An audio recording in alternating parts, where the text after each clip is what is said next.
The writing's on the wall. The proof is in the pudding. I wasn't present. I really wasn't present. And as men, when as men and fathers, and when we're not present in the lives of our children, it it it doesn't look like it doesn't have the appearance of it destroying a child, but it does.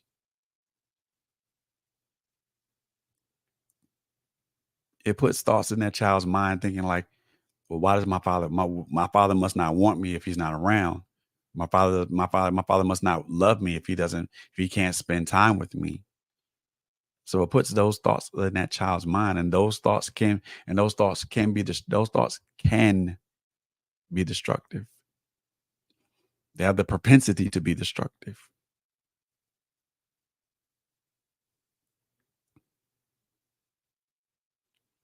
So yeah, when Thor said that, I can most definitely relate to that. And I know that there's some brothers out here that can relate to that as well. They can relate to that as well.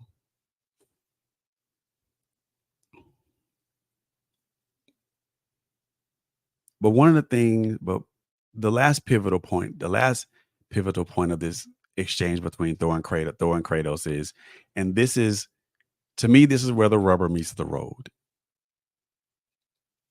Kratos said no more. He said it softly at first, but then he said it with more conviction. No more. Softly at first, no more. But then with more conviction, no more.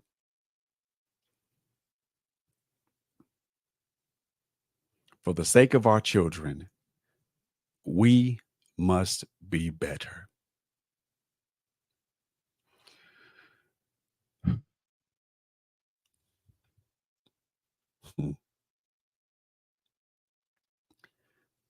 For the sake of our children, we must be better.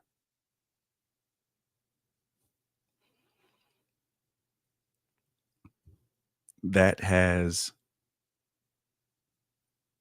a lot of emotional impact for for me.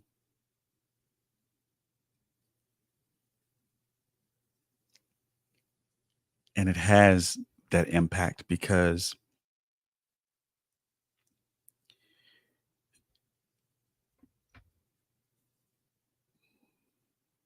the actions that I took in being a father in absentia was the price that I paid. Was the price that I paid for being a father in absentia was the price that I paid. And it was the actions that I took that led me to be that father in absentia.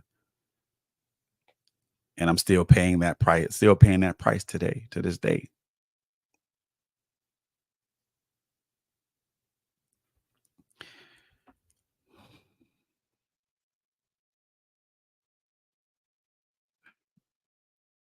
Gentlemen, I want you to look at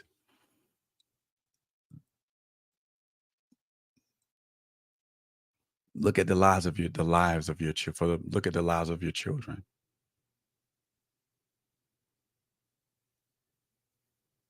Have you brought about prosperity or have you brought about destruction?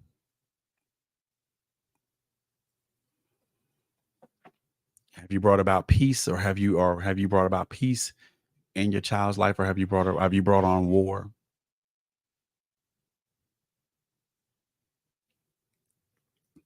Have you impacted that child's life in a positive way, or have you not, or have you just or have you just been there? Been there and not been there without being there, should I say.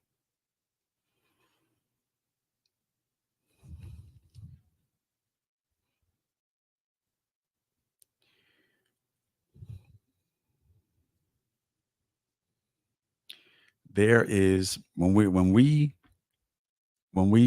destroy when we or when and I'll say this more to me. When I did all my destroying, I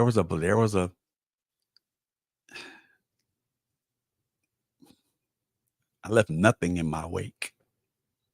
Nothing. and the people that cared about me, the people that cared about me and that loved me the most, the people that cared about me and loved me the most, they were caught up in my blast wave. They were caught up in my blast wave and were cons- and were so- they were and were consumed. I cared not a whit about it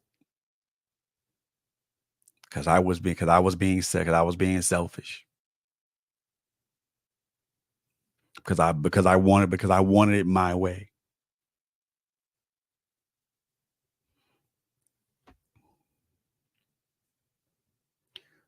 not knowing that not knowing that in that moment of wanting destruction, I put the people that I cared about at the most risk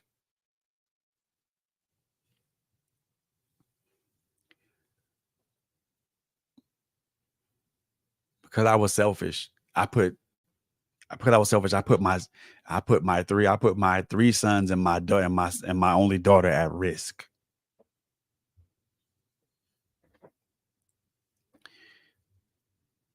because I was selfish. I put myself at risk because I wanted this thing without the responsibility, without assuming that I want this thing without assuming the responsibility. I want to go about on my wanton path of destruction and not assume the responsibility of being responsible for the destruction that I caused.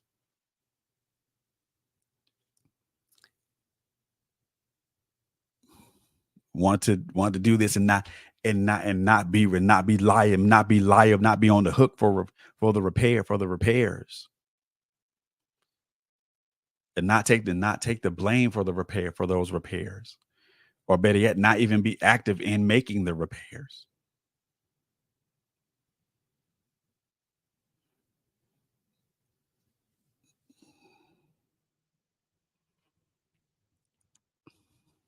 It's a hard thing. It's a hard thing to do. It's a hard deal when you burn bridges. It's a hard thing to deal with when you burn bridges because now you expect those people whom you burn bridges with to send a boat over to you, and you get pissed at them when they don't send that boat over to you because now you feel that you're old, or that's expected of them to do, and when you burn bridges with folks, they don't have to rebuild that bridge. They don't have to rebuild that bridge, nor they're not obligated to rebuild that bridge with you, nor are they obligated to send a boat to you. They're not obligated for that. You want to rebuild the bridge. You want to rebuild the bridge with people that you burn bridges with. You're gonna have to be the one to build it. You're gonna have to be the one to build it. We're gonna have to be the ones if brothers. We're gonna have to be the one to build those bridges that we have burned with the people that we care about, with our children.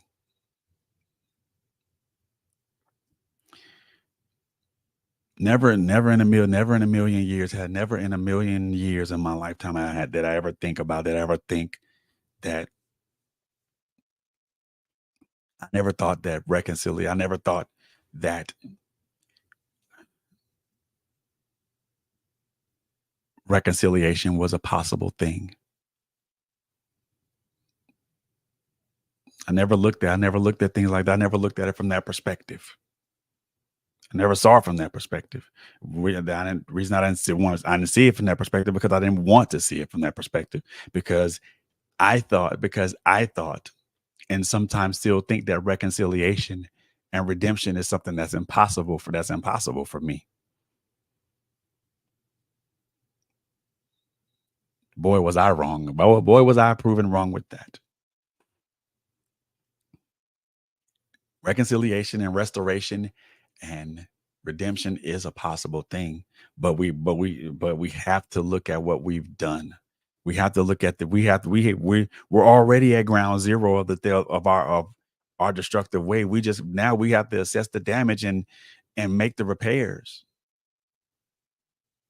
if we're willing to make the repairs. For the sake of our children, we have to be better. We have to be better.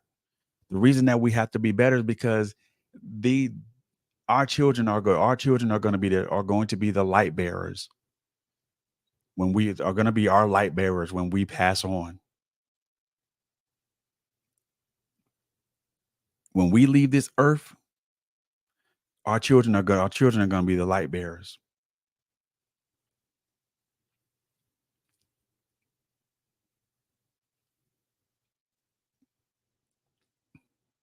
How our children view us, and and how our children view us and how they honor us speak how they honor us will speak volumes to what they did, to how they were, speaks volumes. And it doesn't and this is something that doesn't have to happen in death. We need to be better for our children now, so our children can look up to us, can honor us, can revere us, can speak highly of us. This is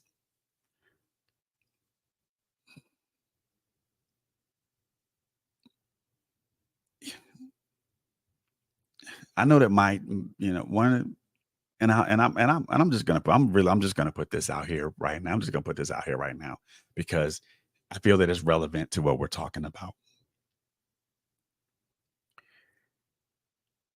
One of the things I thought that reconciliation and redemption were not possible until a spring day in 2019,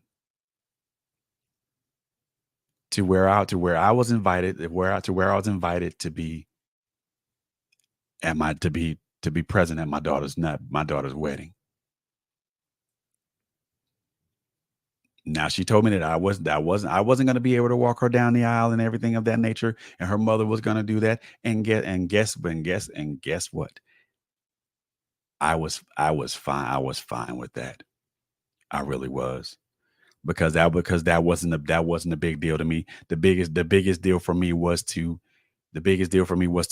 be present, and to be present and celebrate her marriage to her husband. That was the larger purpose. I wasn't going to get mad over something that was trivial. The larger purpose was for me to be there to celebrate my daughter's wedding.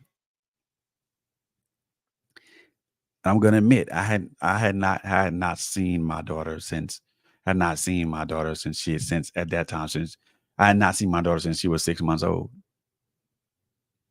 We spoke to each other on Instagram and via email, you know what I'm saying? But we hadn't physically seen each other.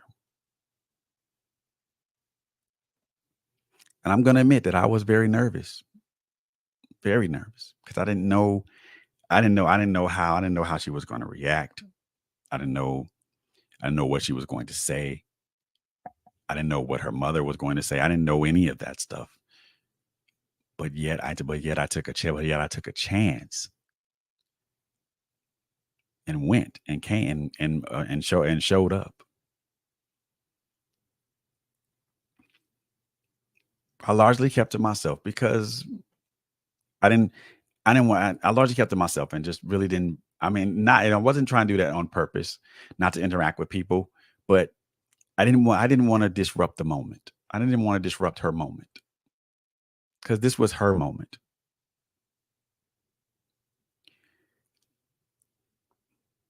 Throughout the whole ceremony, I am I'm sitting in the back, I'm taking it all in. Um I'm smiling.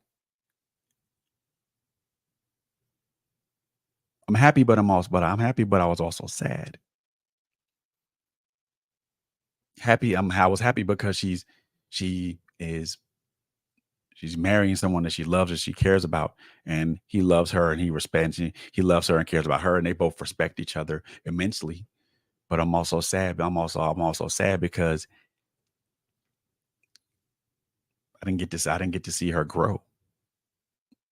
None of those things.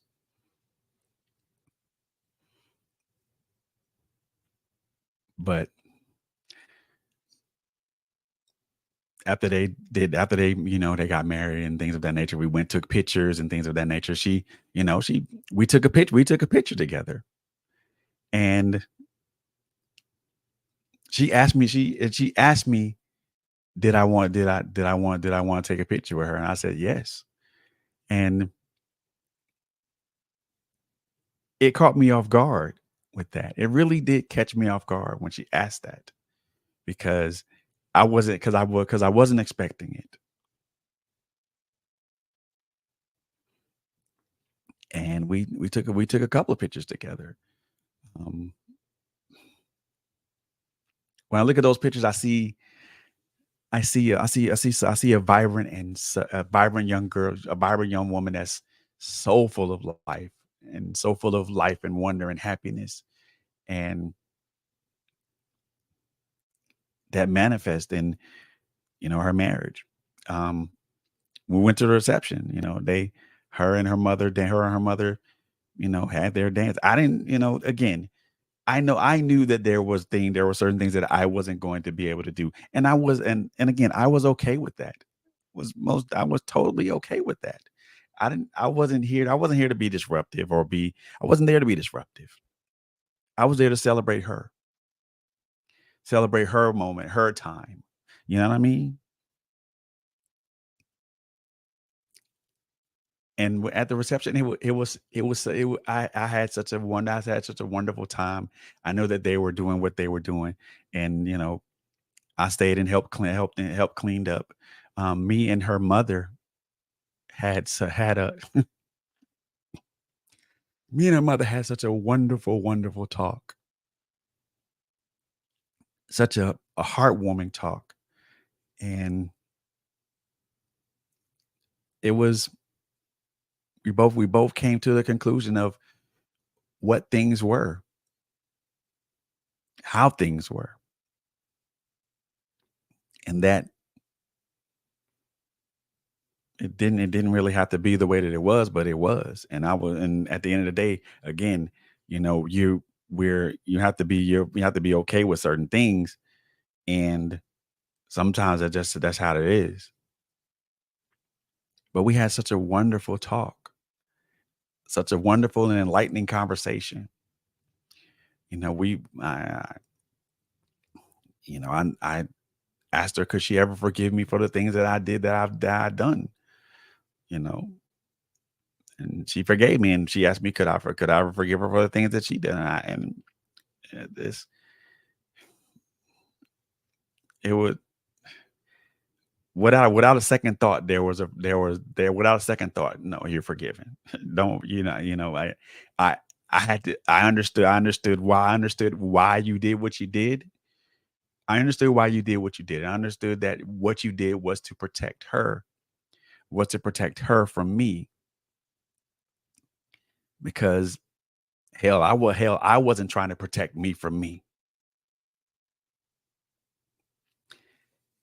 And that was understood. And then after me and Francesca's mom had a talk, me and her talked. And again, it was such a wonderful conversation. And it was almost like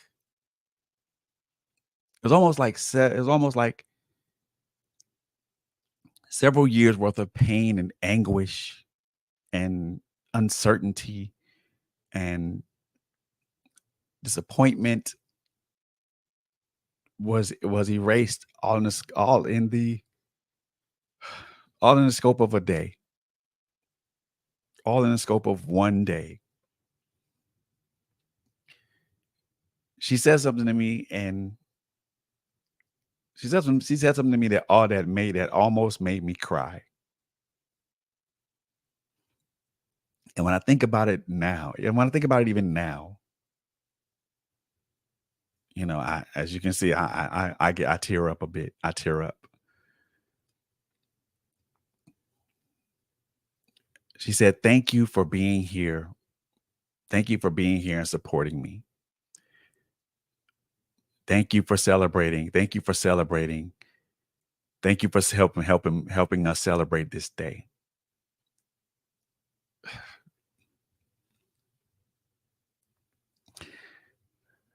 Brothers, I want y'all to know that to hear those words from your daughter, or to hear those words from your son, or to hear those words from any of your children, you have no idea. I won't even say you have no idea, because I'm pretty sure you guys have heard this before. But for me to hear that from my own child, the one that I helped bring into this world, to hear that, it God, you just don't know. I was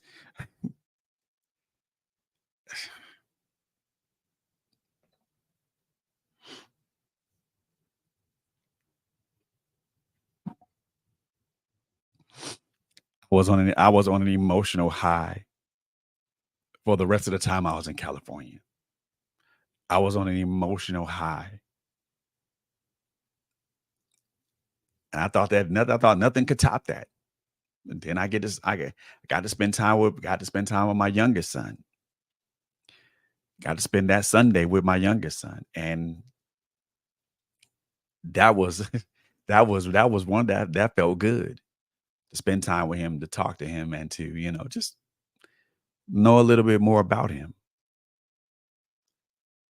So I was on an emotional high that whole day, that whole weekend.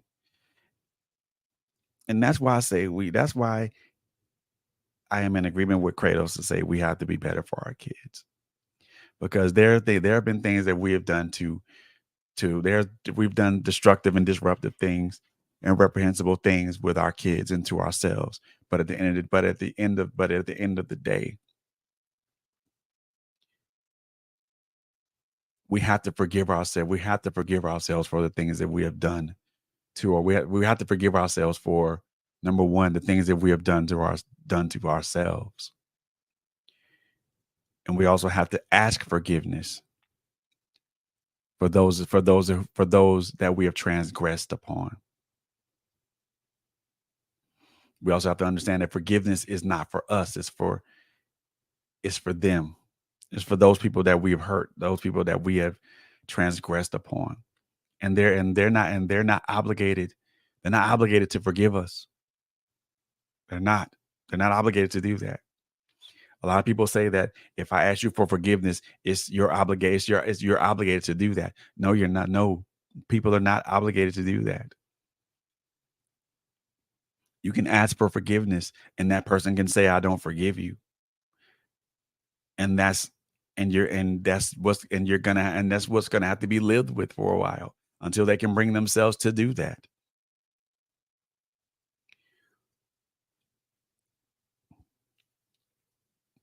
Well, first and foremost, we have to forgive ourselves of the things that we have done, the things that the destruction that we have wrought on other people. And we have to be an active participant in helping rebuild the destruction that we have to be an active participant in helping rebuild the destruction that we caused. We were at ground zero of all this, and we're the ones that caused it. Why shouldn't we? Why shouldn't we be the ones to repair it? We're the ones that caused it. So we got to be better for our children. Number one, we have to be better for ourselves before we can even be better. Before we can be better fathers, we have to be better. Before we can be better fathers, we have to be better men first.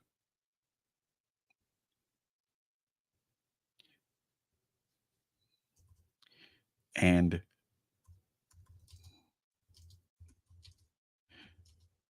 we we have to understand that before we can be better fathers, we have to be better men.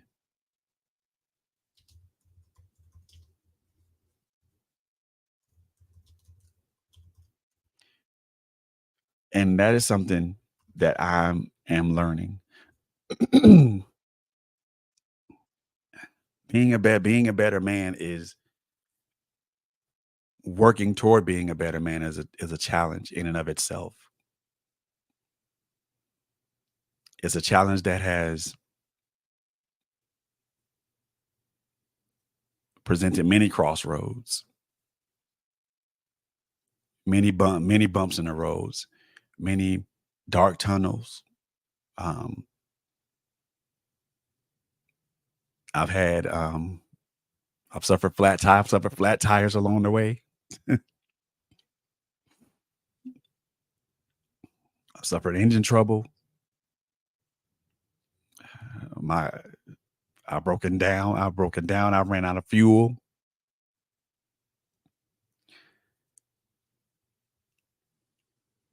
And I'm not gonna say that it's easy because it's not easy. It has been a hard journey. Like I said, I've had my pit stops along the way. I've suffered flat tires. I've suffered a flat tire or two or three or four. I've broken down. I've broken down along the side of the road. I've had engine trouble. I've traveled dark roads. Even though I have headlights, I still couldn't see the road before me. Still couldn't see the road before me. And do I regret any of this? Do I regret the choices I've made? Of course I do. Of course, with any bad choice, we're all gonna regret it. But at this point, there's no need to regret that now because the choice has been made. The choice has been made, and the choice has been made, and the effects of those choices the consequences of those choices have already been felt. They've already been rendered.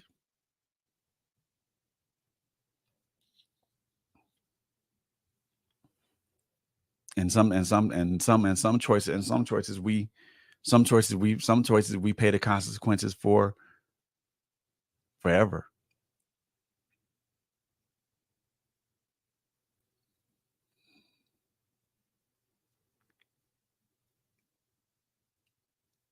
The only thing that I know about life, the only thing I know about life and the choices that we make is that we pay the penance for what we do. We don't choose when we pay that penance, and we don't choose what penance we have to pay.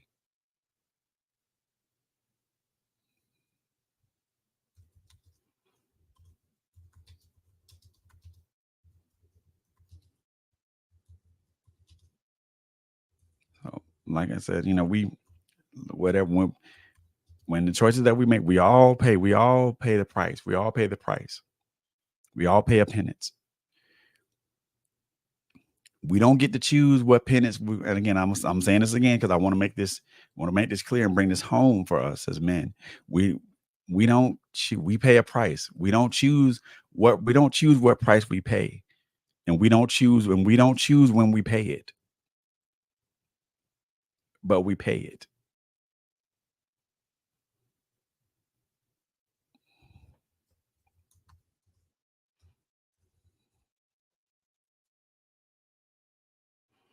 And when that price has to be exacted, we can't complain. We can't complain about it because we can't complain about it, nor can we say that nor can we say I would have wanted to pay that sooner rather than later, because again, like I said earlier, we pay the price. We don't choose when and what. We don't choose what price we don't choose the price we don't choose what it exacts from us. And we don't choose when it exacts it, when it exacts it from us. So we don't choose what's taken from us, nor do we get to choose when it's taken from us.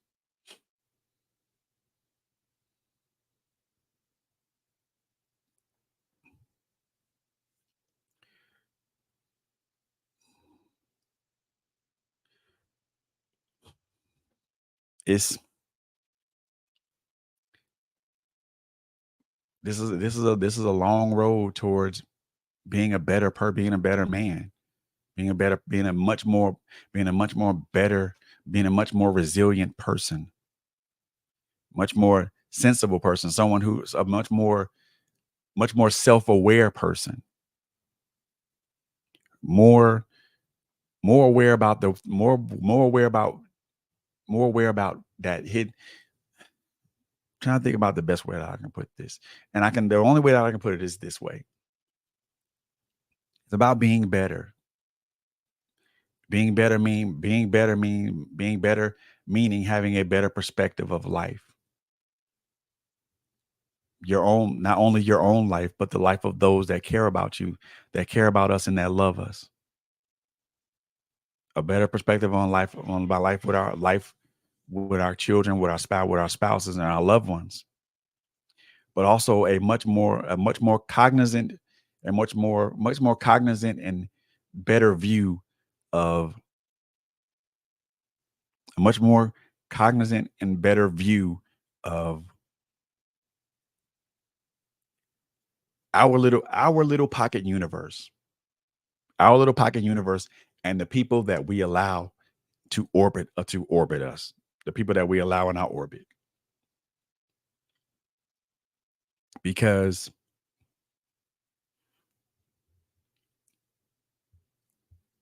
sometimes we think about the just a small little part of the universe, when our small little part, our little small pocket universe also has an effect on the greater world around us. But we have to make sure that our little pocket universe is in order, and the people that are orbiting us, that we pull into our orbit, are the people that we're going to care about, we're going to love, and we're going to protect. You know what I'm saying?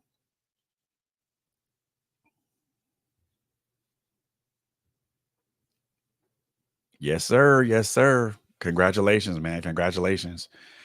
You know, these walks of life, these walks that we take in life, whether it's a walk of, whether it's a walk of sobriety, whether it's a walk of um recover, whether it's a walk of sobriety, or whether it's a walk of um recovery from emotional hurt and pain, whether you're recovering, whether you're trying to recover from um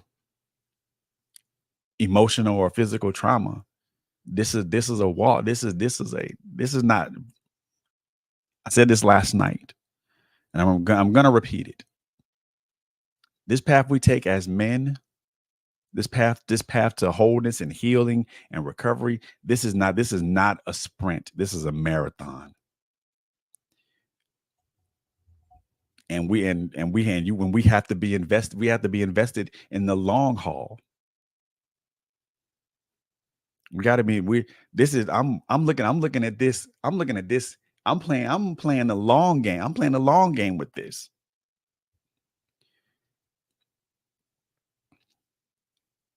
I'm playing the long game with this. I'm not trying to I'm not trying to score every damn. I'm not trying to score every drive. I'm not on the field. I'm not on the field trying to score every drive, because I know I know in this life, there are going to be three and outs. There are going to be times where I'm gonna have to punt. There are going to be times where I'm gonna have to be on defense. There are times where I'm gonna have to be on defense in football terms. In baseball terms, there are going to be times where I'm going to give. I'm gonna serve up a meatball, and somebody's gonna hit. Somebody's gonna gonna send that thing to the moon, or do a moon shot. I have to I have to understand this. I have to understand that I'm not gonna get all the calls. I'm not gonna get all the calls. And I understand that there are going to be calls again that are going to be made against me. But instead of complaining about it,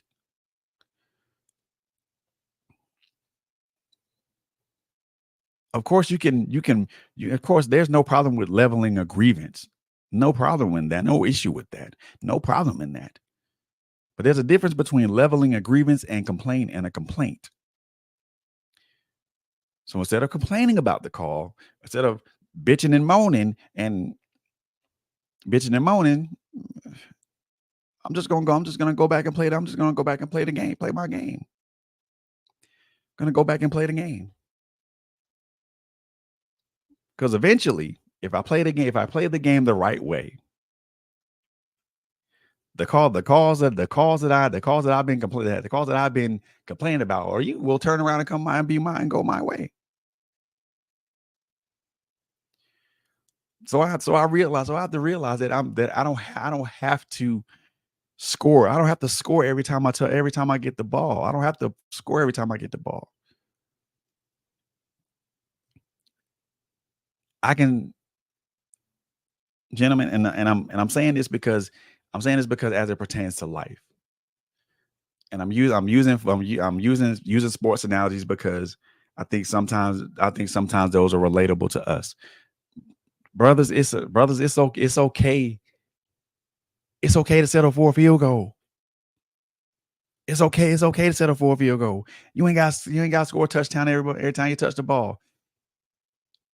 If you drive down the field, you get stopped, and you have an opportunity to kick a field goal, take the 3 points.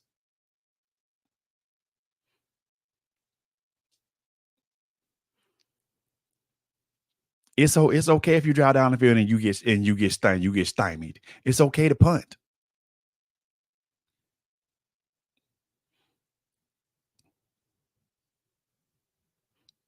It's okay. Those things are okay. This life we live in is not this life we live in. This life we live in is not four down territory. You don't have to always go for it on 4th down. You don't have to always go for it on 4th down. It's okay. It's okay to punt. It's okay to give the ball back to the other team. It's okay to play defense. No issue in that. No issue in that. So it's okay. It's okay. And just like when I say it's okay to kick a field goal, when I mean it in life terms, it's okay to fall short. It's okay to fall short. When I say it's okay to punt,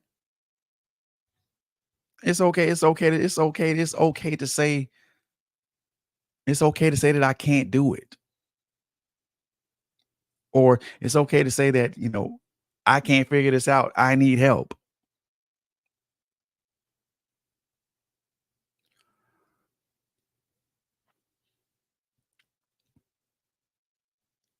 You don't have to score every time. And you don't have to go for the long bomb all the time. Dude, it's okay. It's okay to deke and dunk. It's okay to do 5 yards here, 5 yards there. As long as you're moving the ball.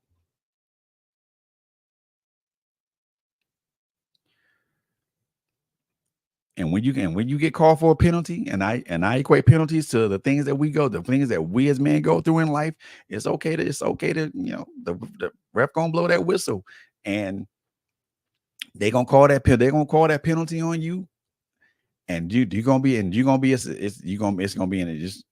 assessed them yards. It's gonna be a repeat of a down, or you're gonna lose a down. Instead of sitting there complaining about it, take that shit in stride. Take that shit in stride. Next play.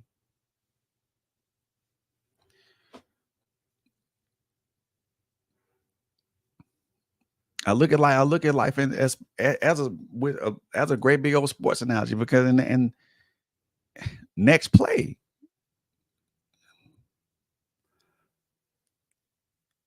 And so it's okay. Get back in the huddle. Next play. Shake it off. Don't worry about that. Trust me, trust me, this is a long ass game, and it's gonna be more than one opportunity for that to happen. Shake it off, shrug it off. And I'm saying, I know it sounds easy with me saying it, but even with me saying that, it's hard. It's even harder for me to do because sometimes I've had to sit there and be like, damn, really? I mean, I can't get that. I can't get that call. Or better yet, I'm mad. I'm mad because I'm mad because I want to kick a field goal. I'm pissed off because I wanted 7 points, but I wanted 7 points, but I got settled for 3. That's okay. I will take them 3 points. Take them 3 points and be good with it. Because then just like in the game of life and just like in the game of football and the game of life, it's not over. It ain't over until that clock say 0, 0, 0, 0.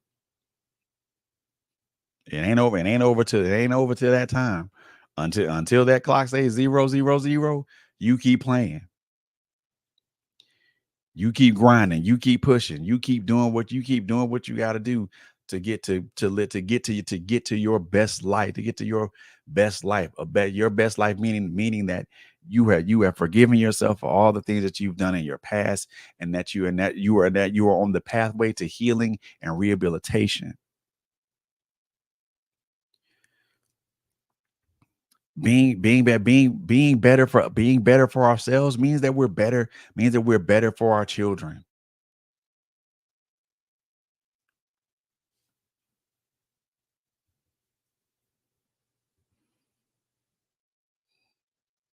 Yes, sir. Yes, sir. It is a long road. What is my part in this situation?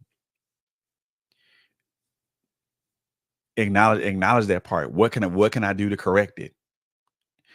If correction is needed. What can I do to rectify the situation if rectification is possible, if rectification is needed or possible?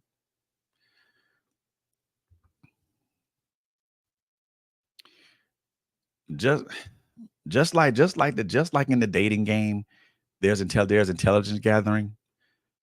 In the game of life, with us as men, there's intelligence gathering. We have to gather intelligence about ourselves and act upon the intelligence that we gather about ourselves. Everything doesn't warrant a response. Everything doesn't warrant a comment. Sometimes silence is the best way to go.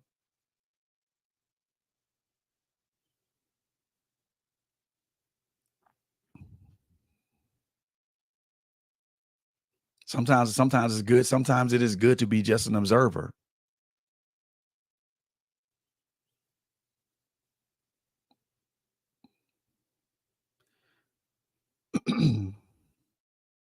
Being better fathers requires us to be better.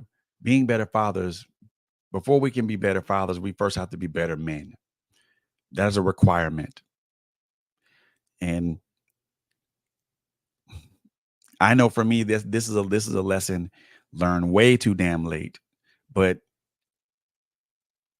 I'm willing to make amends with my children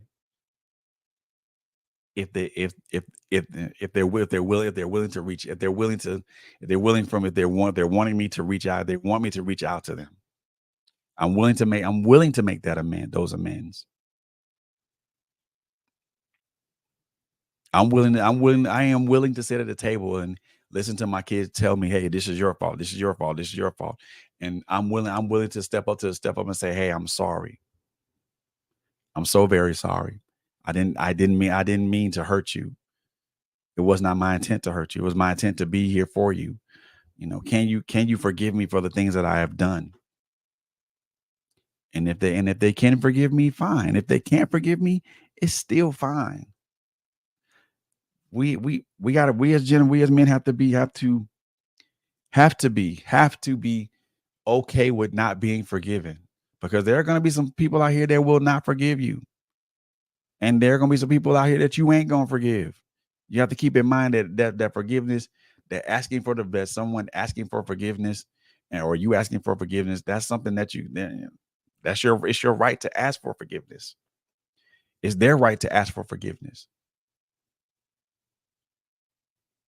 It's your duty it's your duty to respond, whether you want to forgive them, or whether you want to forgive them, or whether you don't want to forgive them. You know, that's a choice, and you can choose to forgive or not forgive. I am okay either way. I really am okay either way. If I ask for forgiveness and they don't forgive me, I'm cool. I'm okay. I'm okay with that because I asked for forgiveness from the sincerity of my heart. And if they can't see that, then that's fine. I'm not saying that to be mean or condescending or anything like that. But if someone doesn't forgive me for something that I've done to them, I'm okay with that. I'm okay with that because at the end of the day, I ask God to forgive me. I ask God to forgive me for what I done for what I've done for what I've done to people. And God's forgiven me. And that's important. And that's the most important thing. Not to say that forgiveness of people that I've wronged isn't important. But it's not that big of a but to me it's not that large of a deal.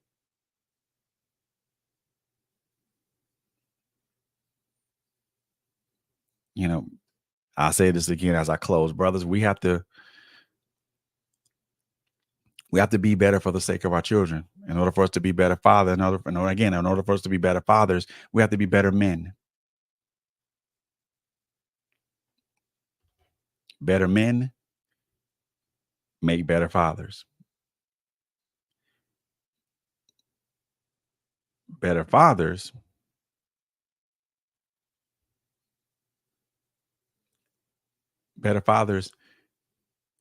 positively shape the lives of of their children. Better men shape better men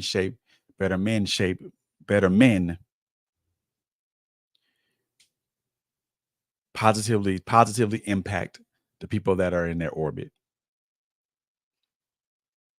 Better men and better fathers positively impact their children and their spouse and positively impact their children.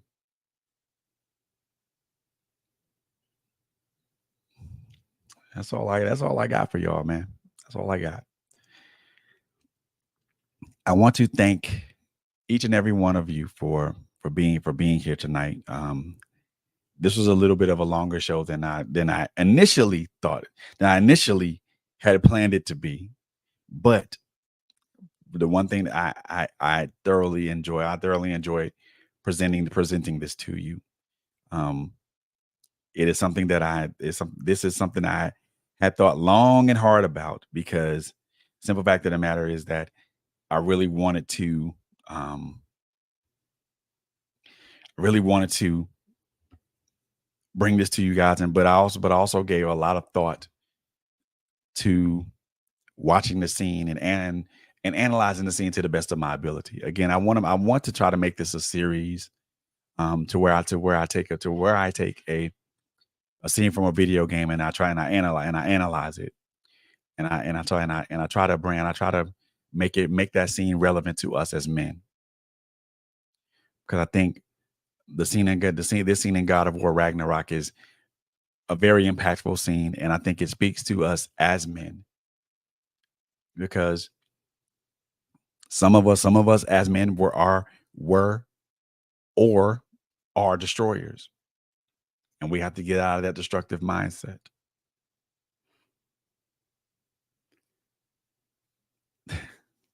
Again, I thank you guys for being here tonight. I really do appreciate you guys that was hanging with me throughout this time. I know there were some times here there things were a bit shaky and a bit emotional, and I have no issue. I have no issue with displaying my emotion. I have no problem with that at all.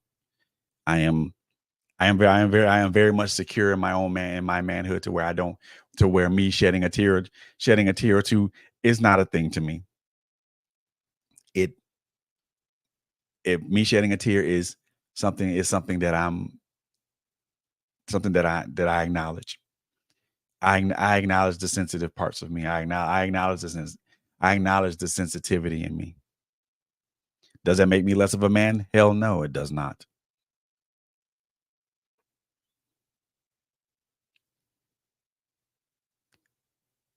It makes me more in tune to my own emotions and to the emotions of other people,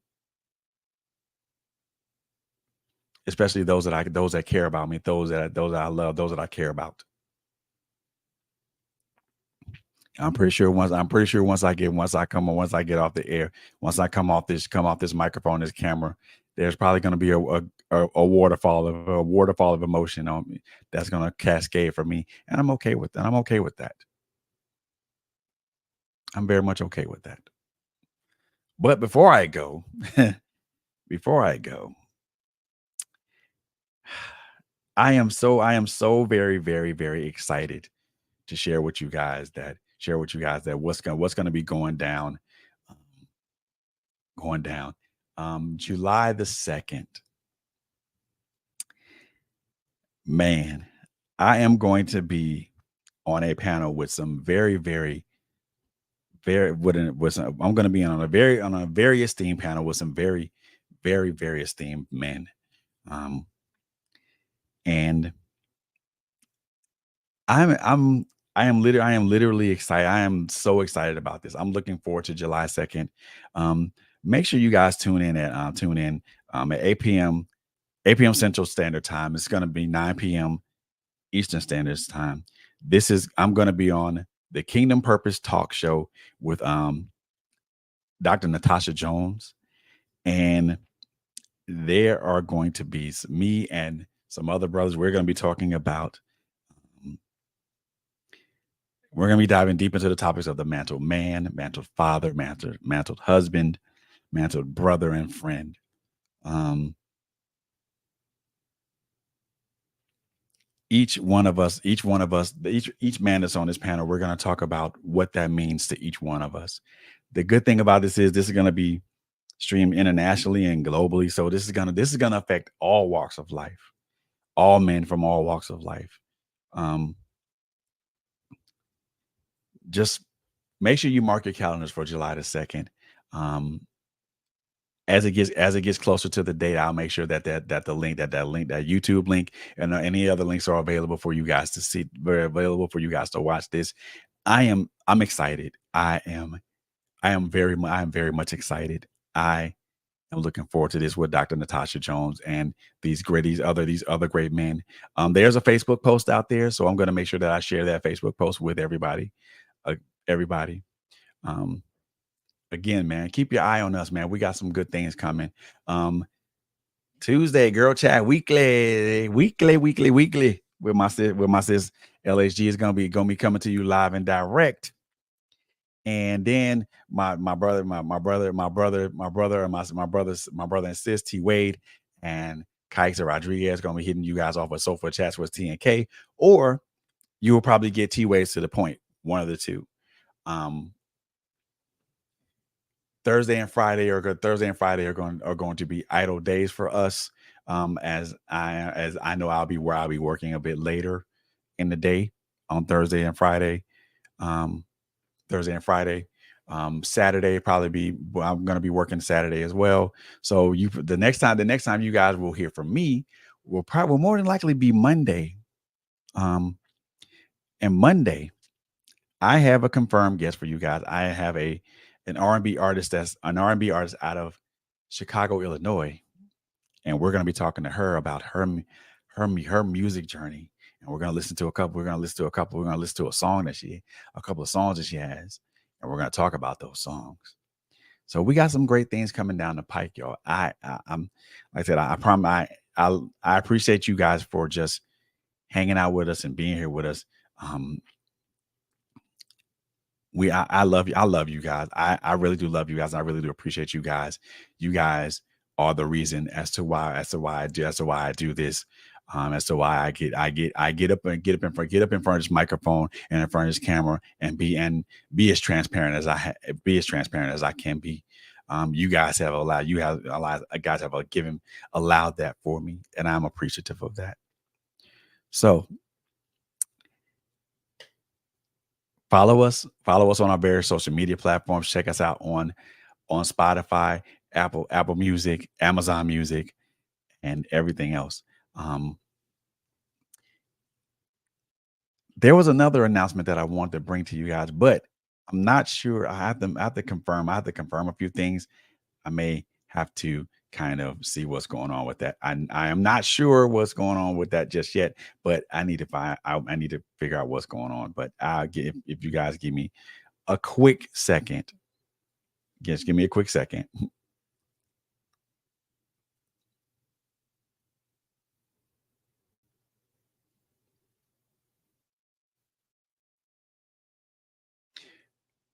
Okay, so there's another announcement that I want to make to you guys.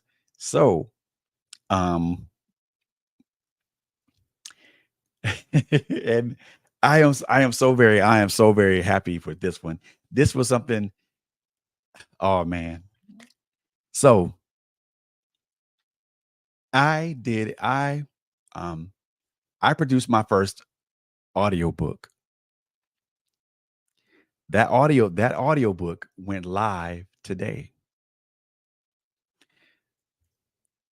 The name of the audiobook is called The Ripple Effect: Divorce in the Black Community, and it's available now for purchase. And I am the narrator of this book. You guys, I want you guys.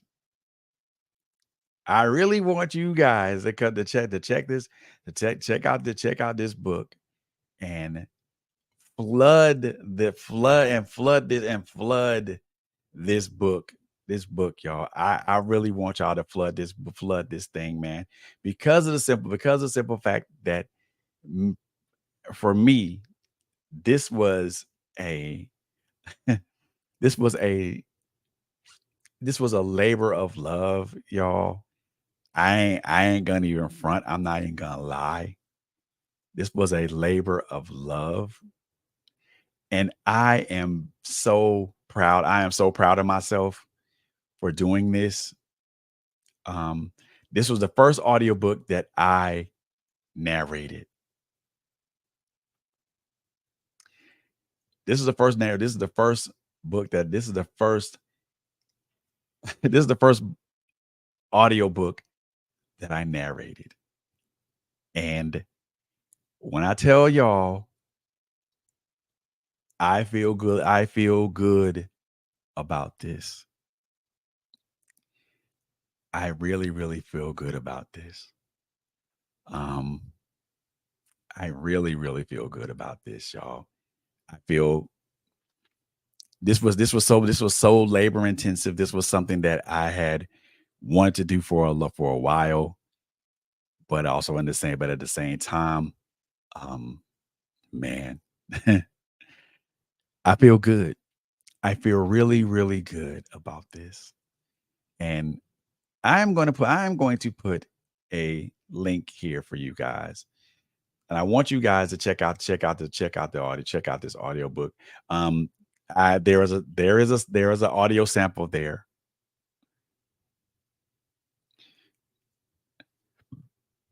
that I want you guys to listen to. And I want you guys to see, I want you guys to judge for yourself if I did right by this book. This was my first audiobook, the first audiobook that I produced.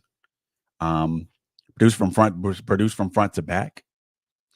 I'm very, very proud of myself for doing it. This took several takes and several mistakes, but I also had a great help from a great person to whom I highly respect. A brother by the name of Drama Audiobook Simpson. Bro, I appreciate you so very much for your tips, tricks, and your pointers. Man, I appreciate you, man. I feel really, really good about producing this audiobook, and I'm actually gonna and I have been auditioning for other audiobook narration roles. So excuse me. I feel really, really good about this. I'm very proud of myself of this. So um check it out, man, and just listen to the sample and see and let me know if I did justice with narrating this book. And if you feel compelled to, do so, by all means purchase the book. This is um the name of the author is Macy O'Donnell Sr. And if you guys feel compelled enough to follow him, by all means do so. But I am proud of myself for doing this. I am so very proud of myself for doing this, and I feel amazing. I feel I am this has been I knew that I had a knack for to project my to for voice acting and things of that nature, but I never thought it would be something. I never thought it would, come to something like that. You know what I mean? You know what I'm saying? You know what I mean? Never thought it would be come to like something like that, And I feel good about this. I feel awesome. I feel great because now I know that that I can do more. I can I can put myself out there more. So you guys go to Amazon, go check out the book. Check out the link that I put out there put out there. I'm also going to put a Facebook post out here for you guys so you guys can take a look at it and listen to the sample and listen to the sample, and then if you feel compelled to, by all means purchase the book and leave a rating. That's going to end the check-in for tonight, man. I thank you guys so very much for tuning in with me tonight. I love you guys to life. I love you guys to live. And as I always say, as I end these shows, number one, take care of each other. Number two, be good and kind to each other. And last but not least, it's a crazy world out here, y'all. So above all those things, please, please, please, please, please be safe out there. You guys have a wonderful day. You guys have a wonderful evening, and you guys have an even better and greater week. Thank you guys for tuning in. Most definitely, we'll see you guys on the next one.